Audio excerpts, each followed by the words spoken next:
পঙ্গপালের মতো কোটি কোটি ভোটার থাকে, তবুও কোনো দাম নাই।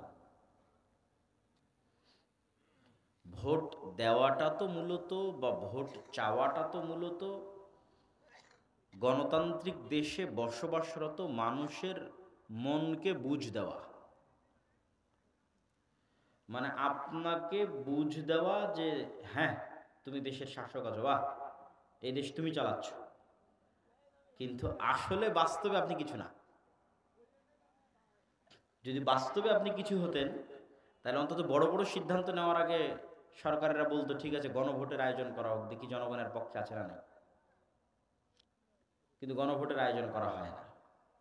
তাহলে আপনি কি শুধু আপনার ভোটকে ব্যবহার করে একজন ক্ষমতায় গেল, 5 বছর আপনার হাতের কিছু নাই।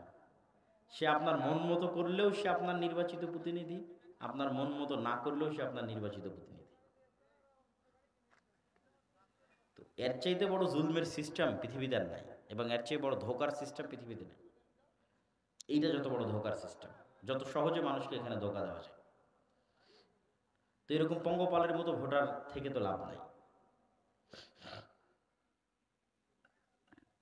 এবং আরো অনেক আলোচনা আছে এই বিষয়ে, স্টাডি করলে আরো অনেক পয়েন্ট তুলে ধরা যাবে।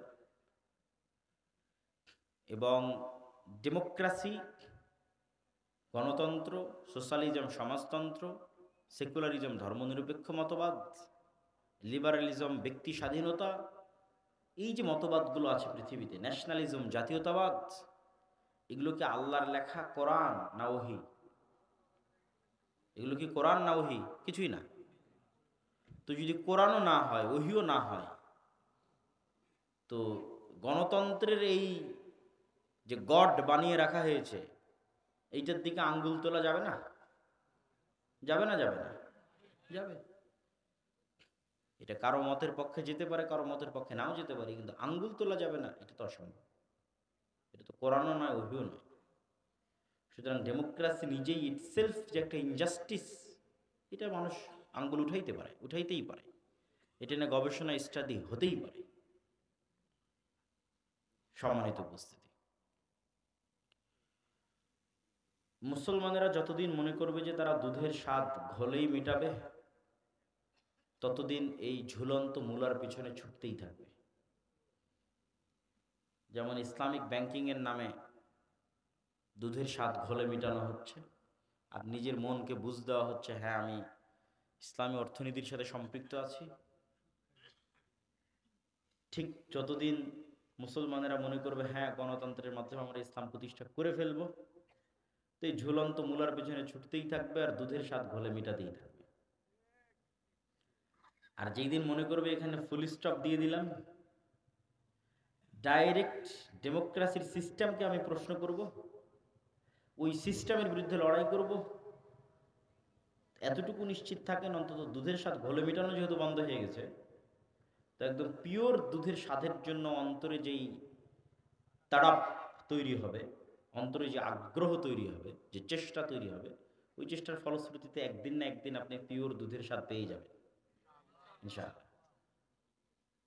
কিন্তু ওইটার জন্য ঈমান মজবুত হতে হবে, নিয়ত ঠিক থাকতে হবে, আর ওই যে যোগ্য হতে হবে, আল্লাহর দৃষ্টিতে নেতা হওয়ার যোগ্য হতে হবে। আল্লাহর দৃষ্টিতে তো আমরা নেতা হওয়ার যোগ্য হতে পারছি না। এবং এটি কোরআন এবং হাদিস দ্বারা প্রমাণিত। রাসূলুল্লাহ সাল্লাল্লাহু আলাইহি ওয়াসাল্লাম বলেন, 3টা বা 4টা গুণ যদি কারো মধ্যে থাকে, সে স্পষ্ট, নির্ভেজাল, খাঁটি মুনাফিক। কথা বললে মিথ্যা বলে, আমানতের খেয়ানত করে। তা আমানতের খেয়ানত কি? যাকে যে দায়িত্ব দেওয়া হয়েছে ওই দায়িত্ব অমান্য করাটাই আমানতের খেয়ানত।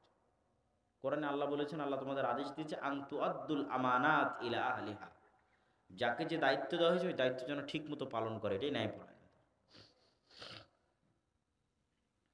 তাহলে আমরা সবাই মুনাফিক মুসলিম হিসেবে লাইফ লিড করতেছি, জীবন চালাচ্ছি। যতই হাজি হই, উমরাকারী হই, নামাজি হই, আসলে আল্লাহর নবীর এই হাদিস অনুযায়ী আমরা মুনাফিক। কেন? হয় মিথ্যার উপর আছি, আর না হয় দায়িত্বের সাথে খেয়ানত করতেছি। যখনই মুনাফিকের দরজাটা বন্ধ হয়ে যাবে এবং আমি বাস্তব জীবনে সত্যবাদী, বাস্তব জীবনে ন্যায়পরায়ণ, তখন যে নামাজ, তখন যে সালাত, তখন যে সিয়াম, তখন যে হজ, তখন যে কোরআনের তেলাওয়াত, এর পাওয়ার ভিন্ন রকম, এর শক্তি ভিন্ন রকম। ওইটা তখন অটোমেটিক ক্ষমতার কেন্দ্রবিন্দু থেকে আঘাত করবে এবং ক্ষমতার কেন্দ্র কাঁপবে। যেমন আল্লামা ইকবাল বলেছেন, এই যুগের মুসলমানদের একজন ইব্রাহিম দরকার। ইব্রাহিম কি জরুরত है, इस दौर के इब्राहिम की जरूरत है। এই যুগের ইব্রাহিমের প্রয়োজন, যারা আল্লাহর প্রতি আস্থা, অগাধ বিশ্বাস এত মজবুত হবে, ব্যক্তিগত, সমাজে, পরিবারে ন্যায়পরায়ণ এবং সত্যবাদী হবে, আল্লাহর বিধানের জন্য যে কোনো পরীক্ষা দিতে প্রস্তুত থাকবে, ক্ষমতার কেন্দ্রবিন্দুতে আঘাত করবে, এরকম একজন ইব্রাহিমের দরকার। সম্মানিত উপস্থিতি, আমি আমার বক্তব্য দীর্ঘায়িত করতে চাই না, আমি আমার বক্তব্য শেষ করে দিচ্ছি। আপনারা অবশ্যই মাসিক আল ইতিসাম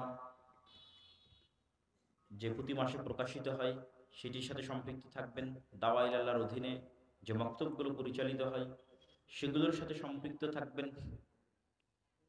এবং আমাদের আরও যত কার্যক্রমগুলো আছে সেই কার্যক্রমগুলোর সাথে সম্পৃক্ত থাকবেন। আল্লাহ সুবহানাহু ওয়া তাআলা আমাদের কবুল করুক, আল্লাহুম্মা আমিন। আসসালামু আলাইকুম ওয়া রাহমাতুল্লাহি ওয়া বারাকাতুহু।